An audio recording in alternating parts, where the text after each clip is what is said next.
Hi, నమస్తే. Welcome to Vegelicious by Shravs.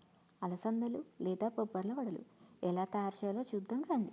First ఒక bowl తీసుకొని దాంట్లో 2 కప్పుల అలసందలు వేసి నీళ్లు పోసి 4 గంటల పాటు నానబెట్టి పక్కన ఉంచుకోండి.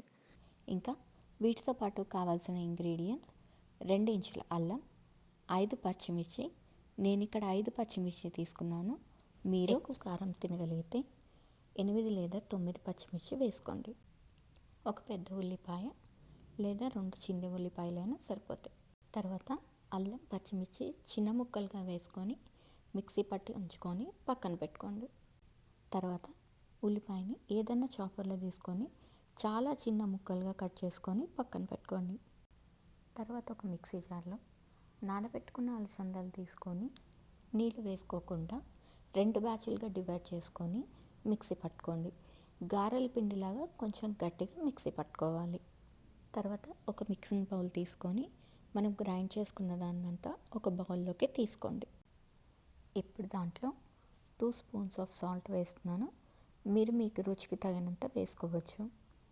తర్వాత అల్లం పచ్చిమిర్చి పేస్ట్, తర్వాత కట్ చేసిన ఉల్లిపాయ ముక్కలు, 2 టీ స్పూన్స్ జీలకర్ర వేసి ఇవన్నీ బాగా కలిసేలా కలుపుకోవాలి. తర్వాత ఒక మూకుడు తీసుకొని డీప్ ఫ్రైకి సరిపడా ఆయిల్ వేసుకొని చిన్న చిన్న పోర్షన్స్ తీసుకొని రౌండ్గా ఒత్తుకొని డీప్ ఫ్రై చేసుకోండి.